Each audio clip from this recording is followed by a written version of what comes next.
그리스도인다운 삶을 살려면 이걸 꼭 인식해야 되는데요. 여러분, 이제 우리는 율법에서 벗어났음을 인식해야 됩니다. 이제 율법의 종이 아니에요. 6절을 보십시오. 이제는 우리가 얽매였던 것에 대하여 죽었으므로 율법에서 벗어났으니 이러므로 우리가 영의 새로운 것으로 섬길 것이요 율법 조문의 무거운 것으로 아니할지니라. 신앙은 한마디로 말하면 자유예요. 억압이 아니에요. 그 율법에 매여가지고 그렇게 끌려다니면 비참하게 사는 걸 신앙생활 잘한다고 생각하시면 안 됩니다. 갈라디아 2장 19절에도 내가 율법으로 말미암아 율법에 대하여 죽었나니 이는 하나님에 대하여 살려 함이라. 여기도 지금 내가 율법에 대해서 죽은 거예요. 바울은 이 갈라디아서에서요, 이 구절뿐만 아니고 이 사실을 막 얼마나 강조하는지 모릅니다. 왜 그러냐 하니까요, 갈라디아 교회는 바울이 개척한 교회거든요. 그랬는데 이제 바울이 그 교회를 떠나고 난 이후에 교회에 어려움이 찾아온 겁니다. 어떤 어려움이냐? 자, 갈라디아 1장 6절을 한번 보십시오. 그리스도의 은혜로 너희를 부르신 이를 이같이 속히 떠나 다른 복음을 따르는 것을 내가 이상하게 여기노라. 교회가 지금 진리에서 벗어난 이상한 걸 따르고 있다는 걸, 이걸 다른 복음으로 표현하는데 이 배경이 어떤가 하면은요, 이제 바울이 갈라디아 교회를 떠난 이후에 거짓 교사가 들어와가지고 갈라디아 성도들을 어떻게 미혹하느냐?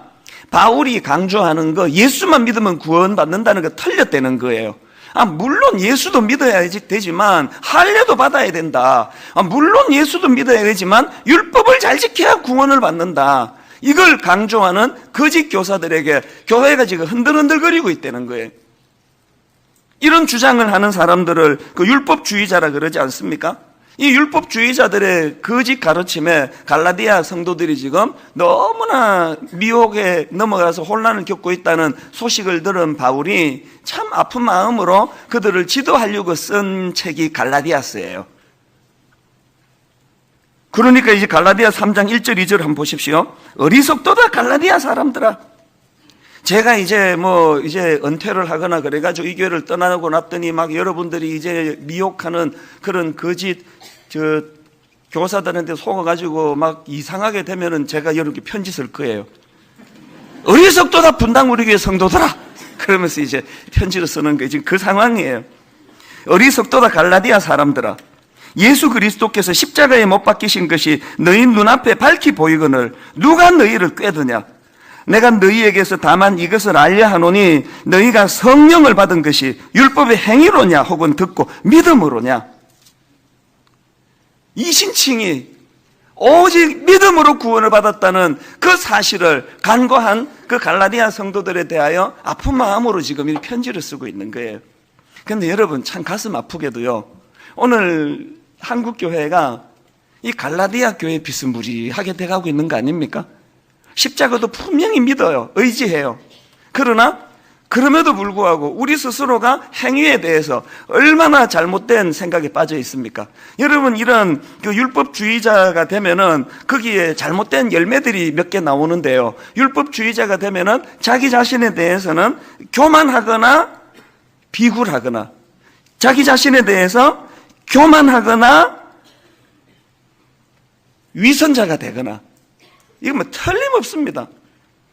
별 중요하지도 않은 그것 좀 지킨다고 우쭐해가지고 사람들을 눈아래로 깔고 보는 이런 사람도 율법주의자고요. 반대로 여러분, 우리가 율법을 지키면 얼마나 지키겠냐고요. 자기는 아는 거예요. 자기는 내가 지금 율법을 잘 못 지키고 있다. 자기는 아니까 잘 지키는 척 자꾸 이제 위선을 떨게 되는 거예요. 목회자가 이쪽으로 가게 되면요, 신경쇠약 걸려 죽어요. 제가 쓰는 정책을 잘 아시죠? 저는 다 까발켜요, 다. 어차피 나는 그런 완벽한 사람이 아니라는 걸 저는 막 어디 가서든 다 까발켜요. 다 까발키고 나니까 잠이 얼마나 잘 오는지 몰라요. 숨길 게 없습니다. 부끄러운 거 그냥 다 뭐 하려고 속에 넣고 있습니까?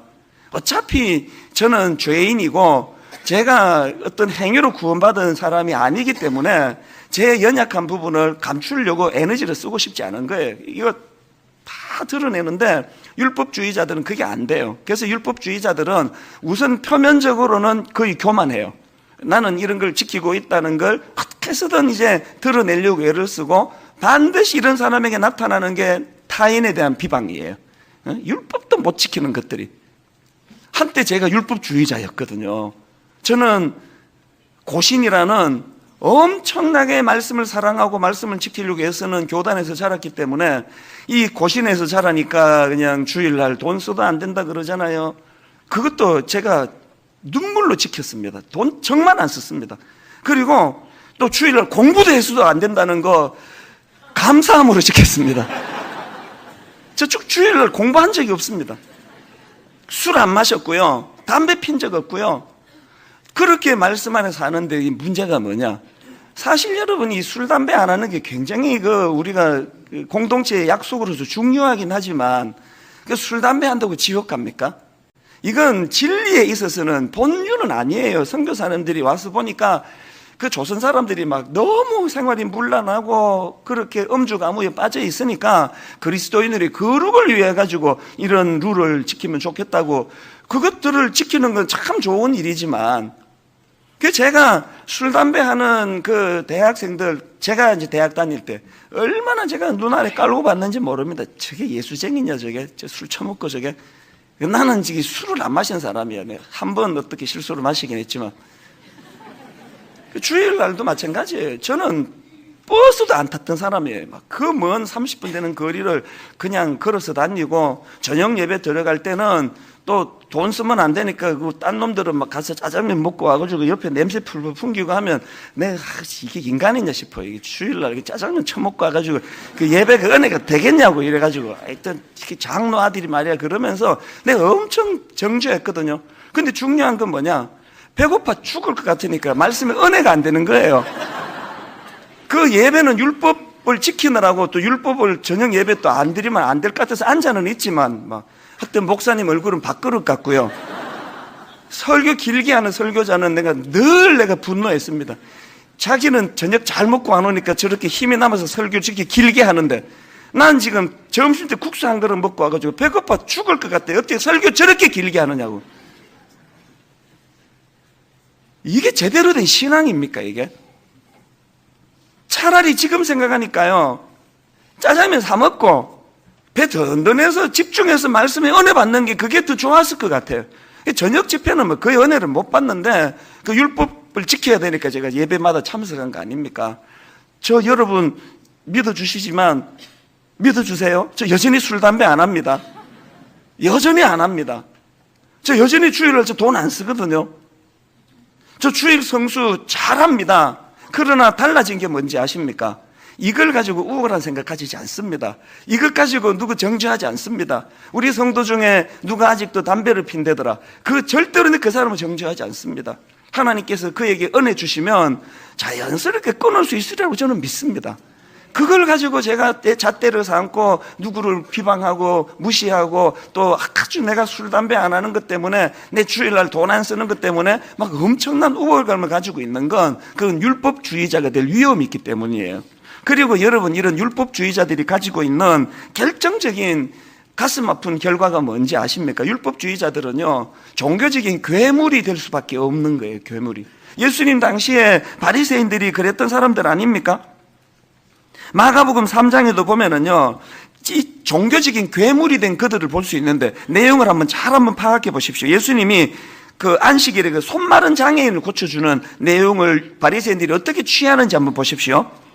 예수께서 다시 회당에 들어가시니 한쪽 손 마른 사람이 거기 있는지라 사람들이 예수를 고발하려 하여 안식일에 그 사람을 고치시는가 주시하고 있거늘. 이것부터가 지금 정상을 벗어난 거 아닙니까? 그 다음 보세요.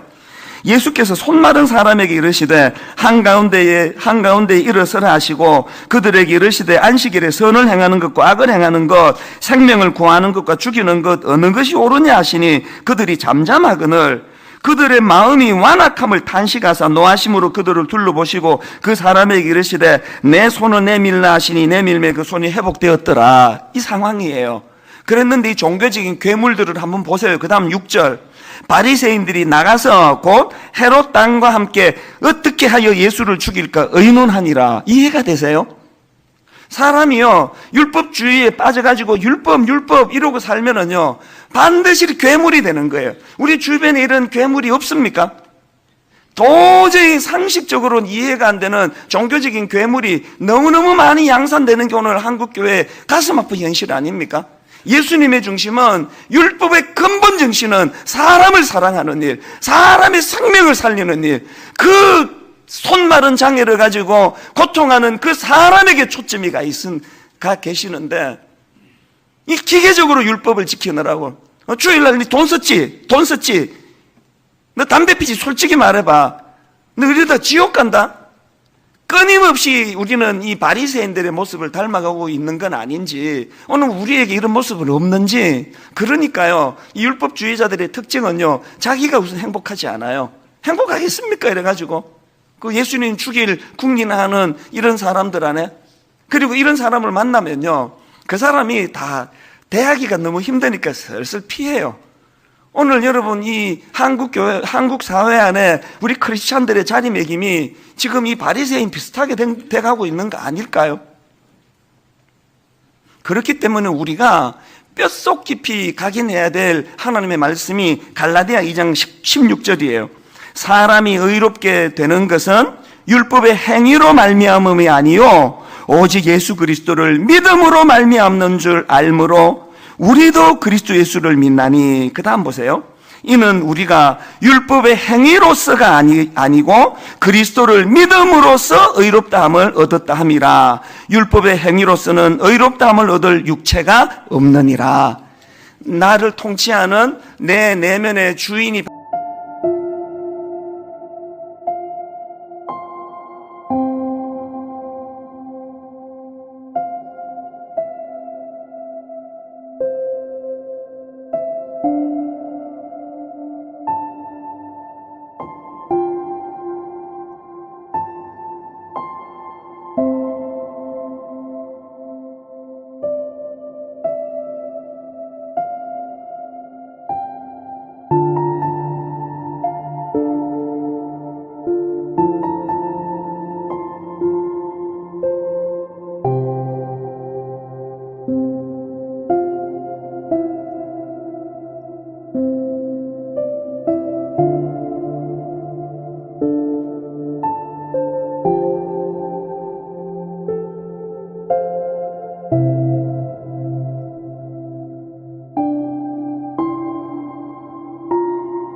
인식하셔야 됩니다.